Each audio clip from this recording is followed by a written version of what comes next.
आज मैं कक्षा 7 के बच्चों को पार्ट 2 फटा हुआ बूट पढ़ाऊंगी। तो फटा हुआ बूट, जैसा कि फटा हुआ बूट नाम से ही स्पष्ट हो रहा है कि फटे हुए जूते की एक कहानी है।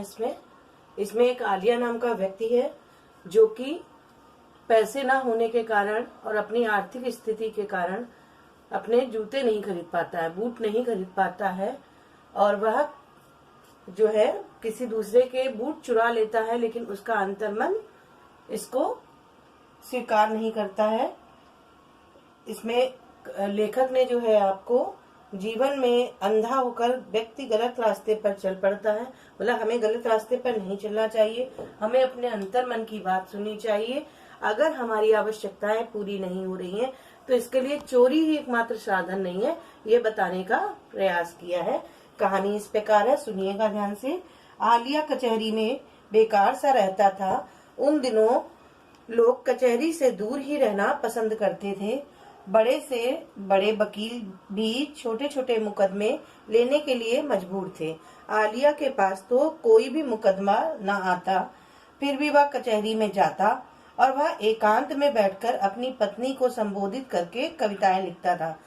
अपनी एकांत में बैठ के, मतलब अकेले में बैठकर, उसके पास कोई काम नहीं था तो वो क्या करता था, अपनी पत्नी को संबोधित करने, पत्नी के बारे में कविताएं लिखता था। एक दिन रास्ते में एक परिचित गाड़ीवान मतलब गाड़ी चलाने वाला ने आलिया को रोकते हुए कहा, मैं अभी अभी तरसनोवा से आ रहा हूँ। तरसनोवा एक शहर का नाम है बेटा। वहाँ मैं तुम्हारे चाचा से मिला था, वे सख्त बीमार हैं। सख्त का मतलब बहुत ज्यादा बीमार होना। आलिया घर लौटा तो उसकी पत्नी घर के सामने धूप में खड़ी उसकी प्रतीक्षा कर रही थी। आलिया ने चाचा की बीमारी की खबर उसे सुनाई तो उसके शांत गंभीर चेहरे पर बेचैनी की बजाय रहस्यमयी मुस्कुराहट आई। मतलब वह परेशान होने की जगह वह खुश हो गई उस चाचा की बीमारी की खबर सुन के। उसे देखकर आलिया के होठों पर भी मुस्कुराहट आई। दोनों ने कुछ सोचा और उन लोगों को, मतलब क्या, उनके चेहरे खुशी से मुस्कुरा उठे। तो मैं जाता हूँ, आलिया ने कहा, अपनी पत्नी से कहा कि मैं जाता हूँ। आगे वह कुछ ना बोला। पत्नी उसके मन की बात समझ गई। चाचा मरने पर अपनी सारी संपत्ति उसे दे जाने वाले थे। तभी उसने पति के फटे हुए बूट की ओर देखते हुए पूछा, रास्ते के खर्चे का भी कुछ ख्याल किया है? इसकी चिंता ना करो, मेरे पास थोड़े से पैसे हैं। आलिया अपने चाचा के शहर के लिए रवाना हो गया। रास्ते में वह तेजी से चलता हुआ अपने फटे बूट के बारे में सोच रहा था। जो उसने फटे हुए जूते पहने रहे उन्हीं के बारे में वह सोचता रहा कि वह उसे किसी न किसी तरह चाचा के घर तक पहुंचा दे तो बहुत अच्छा हो। रात हुई तो ठंड बढ़ने लगी। आलिया को लगा कि उसके पांव ठंड को जैसे छूने लगे हों, क्योंकि बूट फटे हुए थे तो ठंडक क्या है, पैरों में जा रही थी। उसने अपना रास्ता बूट की तरफ देखा। उसने अपने खस्ता बूट की तरफ देखा जो अब मरम्मत करने के लायक भी नहीं रह गया था। इतने मतलब फटे थे कि वो सिलवाए भी नहीं जा सकते थे। उसे पहनकर चलने में बड़ी तकलीफ हो रही थी। फिर यह ख्याल भी तकलीफ दे रहा था कि ऐसा बूट पहनकर चाचा के घर में जाना बेइज्जती वाली बात होगी, लेकिन कोई चारा नहीं था। अब उसे शर्मिंदगी भी लग रही थी, वो चाचा के घर फटे हुए जूते पहन के जाएगा। तब वह बूट की ओर से ध्यान हटाकर चाचा की संपत्ति पाने और भविष्य में सुखी जीवन बिताने के बारे में सोचने लगा। एक गांव आने पर वह रात बिताने के लिए एक धर्मशाला में ठहरा। धर्मशाला मतलब जहाँ पे मुसाफिर लोग ठहरते हैं, वो धर्मशाला कहलाता है। कम किराए में उसे एक गंदी छोटी सी कोठरी मिली। वहाँ दो व्यक्ति पहले से ठहरे हुए थे। वे दोनों ही सोए थे।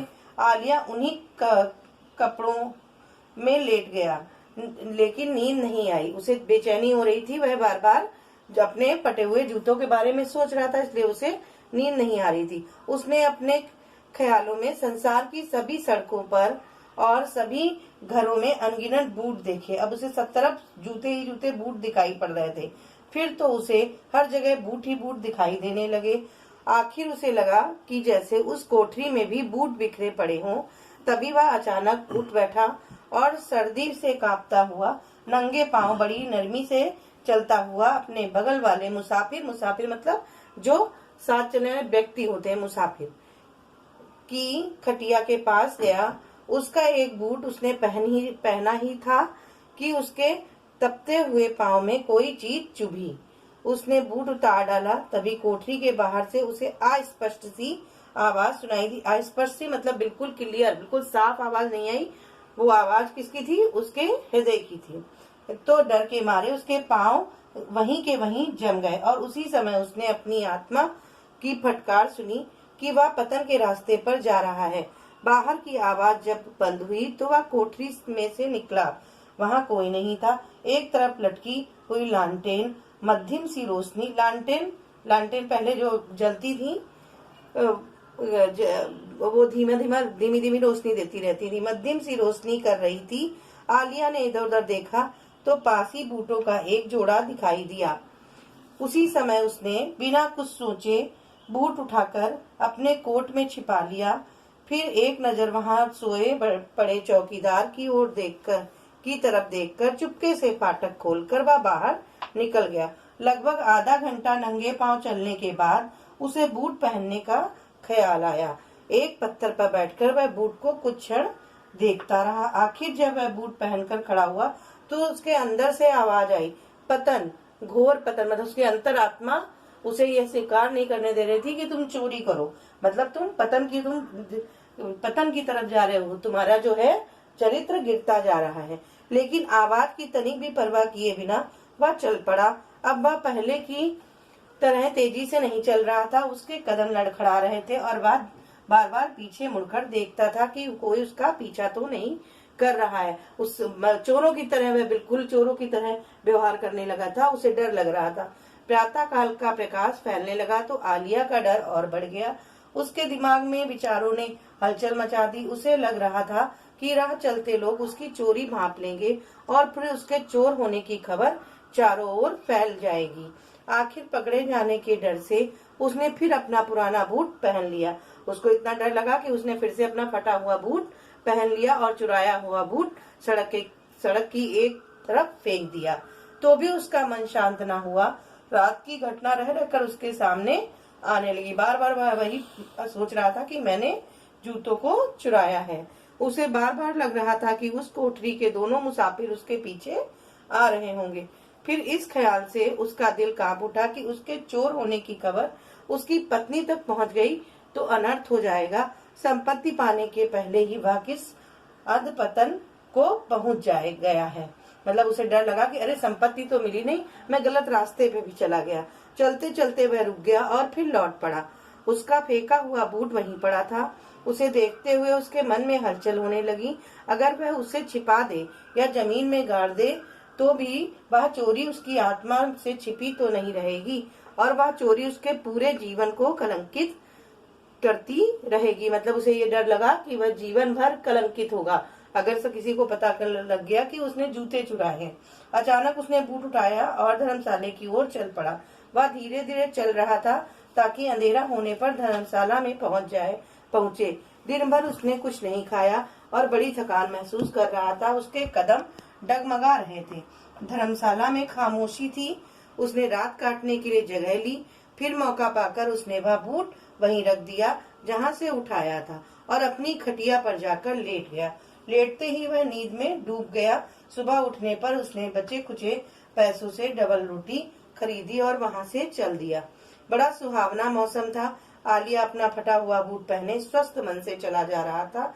आखिर जब वह अपने चाचा के घर पहुंचा तो पता चला कि कुछ ही घंटे पहले वे चल बसे। नौकरानी ने उसे बताया, मालिक ने आपका बहुत रास्ता देखा। 3 दिन पहले उन्होंने आपको तार भी भेजा था। वे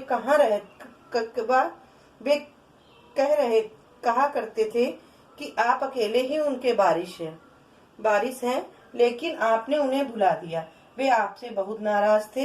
जब आज सुबह भी आप नहीं आए तो उन्होंने अपनी सारी दौलत मछेरों के अनाथ बच्चों को दे दी। आलिया लौट कर अपने घर आया। उसकी पत्नी ने सारा हाल सुनकर कहा, अच्छा ही हुआ जो वह संपत्ति हमें नहीं मिली। जिस संपत्ति के मिलने से पहले ही आदमी अपनी ईमानदारी खो बैठे, उसका ना मिलना ही अच्छा है। मतलब इस पाठ में आपको ये समझाया गया है कि हमें अपने अंतर मन की बात सुननी चाहिए। अगर हमें कोई कठिनाई है, कोई तकलीफ है जीवन में, तो गलत रास्ता नहीं पकड़ना चाहिए। चोरी है या किसी को मारना है, पीटना, ये रास्ते नहीं अपनाने चाहिए। अपनी मेहनत के ऊपर यकीन करना चाहिए और मेहनत के बल पे अपनी सभी इच्छाओं की पूर्ति करनी चाहिए।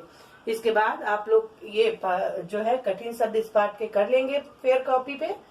तो पहला है संपत्ति, दूसरा है धर्मशाला, मुसाफिर, अस्पष्ट, विचारों, अनर्थ, कलंकित, अधपतन, खामोशी, बारिश, ईमानदारी, मछेरों, रहस्यमयी, तकलीफ, बेइज्जती, मध्यम। ये करिएगा। सेकंड पार्ट में आपको मैं इसके शब्दार्थ और अतिलघु प्रश्न कराऊंगी। धन्यवाद।